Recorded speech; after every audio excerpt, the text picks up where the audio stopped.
بسم اللہ الرحمن الرحیم۔ السلام علیکم۔ یہ national audio library for the blind کی آواز ہے۔ قسط نمبر 21۔ مشرف خود کو ملک کے لیے ناگزیر سمجھتے تھے۔ ان کا خیال تھا وہ ہٹے تو ملک ڈوب جائے گا۔ افغانستان پر امریکی قبضے کے خلاف اٹھنے والوں کو القاعدہ کا ساتھی اور دہشت گرد کہا جاتا۔ مشرف مسلمانوں کے قاتل کے طور پر یاد رکھے جائیں گے۔ لیفٹیننٹ جنرل ریٹائرڈ شاہد عزیز کی کتاب سے اقتباس۔ جہاں تک نام نہاد ڈیموکریسی کا تعلق ہے، اس پر ویسے ہی نہ میرا اعتقاد تھا اور نہ ہے۔ جنرل مشرف نے نیا شفاف نظام تشکیل دینا تھا، نہیں دیا۔ کیا کوئی پیچیدگیاں تھیں؟ میں کہہ نہیں سکتا۔ مجھے کوئی ایسی مجبوریاں نظر تو نہیں آئیں۔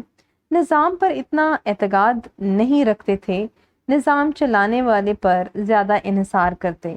اس لیے نظام کو چھیڑنا غیر ضروری سمجھا کہ میں سب سنبھال لوں گا۔ پھر ہر ڈکٹیٹر کی طرح وہ بھی یہی سمجھتے اگر وہ منظر سے ہٹ گئے تو ملک ڈوب جائے گا۔ جب نظام درست نہیں کیا تو یقیناً حکومت ڈوبے گی اور آخرکار ملک بھی۔ پھر ہماری تاریخ کا ہر حکمران اپنی کرسی بچانے کے لیے جو بھی کر سکتا ہے کرتا ہے۔ تو جب نظام لڑکھڑانے لگا، انہوں نے بھی جو کر سکتے تھے کیا۔ وہ چونکہ زیادہ طاقتور تھے، کچھ زیادہ ہی کر گئے۔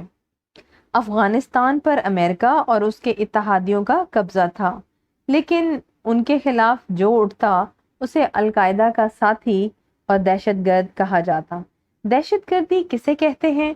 کوئی نہ پوچھتا، بس کہہ دیا کہ سیاسی مفاد کی خاطر عوام کو نشانہ بنانا دہشت گردی ہے۔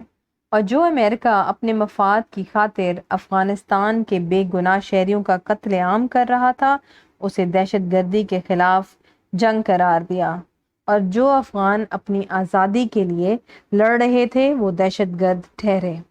امریکہ کا ساتھ دینے والے مسلمان ہوش مند کہلائے، اس سے اختلاف رکھنے والے جاہل، شدت پسند۔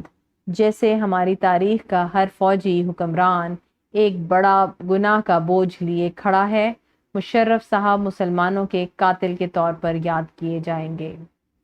یہ احساسات ان دنوں بھی میرے دل میں تھے، لیکن میں گنتی کے چند لوگوں میں سے تھا جو امریکہ کا ساتھ دینے کے حق میں نہیں تھے۔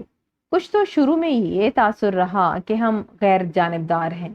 کچھ فرقہ وارانہ دہشت گردی اور شدت پسند رجحانات سے سبھی خائف تھے، میں بھی۔ پھر میرے سی جی ایس رہنے کے دوران نہ ہی فاٹا میں کوئی ایسے بڑے آپریشن ہوئے تھے اور نہ ہی امریکہ کا گھناؤنا کھیل اس طرح کھل کر سامنے آیا تھا۔ ان دنوں جنرل مشرف بھی ملک میں خاصے مقبول تھے۔ میڈیا میں بھی امریکہ کا ساتھ دینے کو ان کی دانائی ہی قرار دیا جاتا۔ کبھی لگتا شاید میرا ہی نظریہ شدت پسندی کی طرف مائل ہے۔ 2010 تک تو ٹی وی چینلز پر بھی امریکہ کے اتحادی ہونے پر کوئی آواز نہیں اٹھتی تھی۔ آج بھی بہت سے لوگ یہی سوچ رکھتے ہیں کہ ہماری بقا امریکہ کی پالیسیوں پر چلنے میں ہی ہے۔ بس ڈرون حملوں، ہماری چوکیوں پر فضائی حملوں اور بلیک واٹر جیسی نجی سیکیورٹی کمپنیوں کی آڑ میں ان کی خفیہ ایجنسیوں کی کارروائیوں پر کچھ تشویش ہے۔ وہ بھی اب شروع ہوئی ہے۔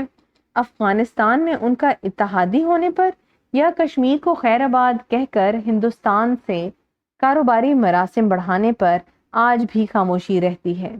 میرے بارے میں کچھ لوگوں کو خدشہ تھا کہ کہیں 2004 کی پروموشن میں جنرل نہ بن جاؤں اور ان کو موقع نہ ملے۔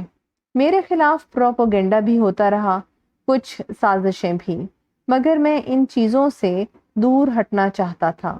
اگر مجھے ترقی کی اتنی خواہش ہوتی تو میرے لیے صدر صاحب کی ہاں میں ہاں ملانا کوئی ایسا کٹھن مسئلہ تو نہ تھا۔ سب ہی کر رہے تھے۔ پھر بہت سے دوست مجھے بھی یہی سمجھاتے، مگر میں ہر جگہ الجھتا رہتا۔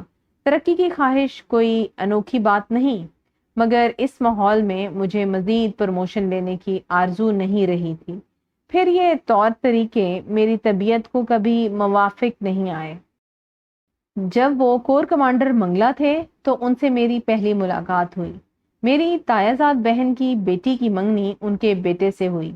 ان دنوں میں ایم او میں بریگیڈیئر تھا۔ اس سے پہلے ہم ایک دوسرے سے واقف نہیں تھے۔ اس شادی سے ہماری رشتہ داری ہوئی۔ پھر فوجی حکومت قائم کرنے میں میرا خاصا کردار رہا تھا۔ اپنے ہاتھ سے بنائی عمارت کی اینٹیں اکھیڑنا بھی عجیب سا لگتا ہے، جیسے بے وفائی کی حد چھو لی ہو۔ ہمارا ایک دوسرے کے گھروں میں آنا جانا رہتا، لیکن ایسے موقعوں پر کوئی سرکاری بات نہ ہوتی۔ وہ ہمیشہ مجھ سے بہت محبت سے پیش آتے، لیکن میں نے کبھی ان مراسم کا فائدہ اٹھانے کی کوشش نہیں کی۔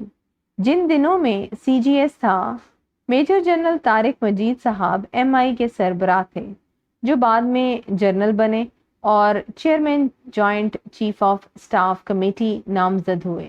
ایک دن مجھے بتایا کہ جنرل صاحب نے ان سے کہا تھا کہ فوج سے ذرا تخمینہ لیں کہ لوگ کس کو وائس چیف کے عہدے پر دیکھنا پسند کریں گے۔ کہنے لگے، آپ جانتے ہیں فوج میں کیا سوچ ہے؟ تقریباً متفقہ یعنی انانیمس خیال ہے کہ آپ کو وائس چیف ہونا چاہیے۔ یہ اللہ کا مجھ پر بہت بڑا کرم تھا کہ اس نے مجھے عزت دی، مگر وائس چیف کے عہدے پر رہ کر میرے لیے اپنے چیف کے ساتھ کام کرنا نہایت دشوار ہو جاتا، اور ان کے لیے بھی۔ یقیناً یہ فوج کے نظم و ضبط کے لیے مناسب نہیں تھا کہ چیف اور وائس چیف میں تنازع رہے۔ وفاداریوں کا مسئلہ بھی اٹھ جاتا۔ یہ مجھے قبول نہیں تھا۔ فوج جیسے اہم ادارے کو باہمی جھگڑوں میں نہیں الجھایا جا سکتا۔ ان حالات میں اس طرح ملک تباہ ہو سکتا تھا۔ میرے لاہور جانے سے پہلے ایک مرتبہ میجر جنرل ندیم تاج بعد میں لیفٹیننٹ جنرل بھی بنے اور آئی ایس آئی کے سربراہ رہے، جو ان دنوں چیف کے پرسنل سٹاف آفیسر تھے، کہنے لگے کہ وائس چیف کے عہدے پر پروموشن کے لیے آپ کا نام بھی لیا جا رہا ہے۔ میں نے کہا کہ چیف کو ایسا مشورہ ہرگز نہ دیں، کیونکہ میں اس عہدے کے لیے موزوں نہیں۔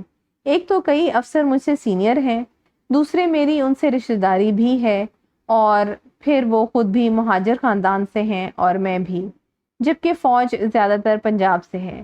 مجھے پروموٹ کرنا ان کے حق میں بہتر نہیں ہوگا۔ ایسا تاثر قائم ہوگا کہ فوج میں زیادہ تر لوگ ان کے طرفدار نہیں۔ پھر جب دسمبر 2003 میں یہاں سے تبدیل ہو کر لاہور جانے لگا، تو انہوں نے مجھے اور انجم کو اپنے گھر چائے پر بلوایا۔ باتوں باتوں میں پوچھنے لگے کہ تمہارا کیا مشورہ ہے، کس کو وائس چیف بناؤں؟ کچھ نام لیے اور وجوہات بتائیں کہ ان کو نہیں بنا سکتا۔ میں نے کہا، پھر آپ کے پاس سب سے موزوں انتخاب لیفٹیننٹ جنرل احسن سلیم حیات کا ہے، انہیں بنا دیں۔ میں نے کوئی ایسی جھلک بھی نہیں دی جس سے ان کو غلط فہمی یہ ہو کہ میں بھی امیدوار ہوں۔ یہ باتیں اس لیے کہہ رہا ہوں کہ بعد میں ان کو ایک نیا رنگ دیا گیا۔ اختتام قسط نمبر 21۔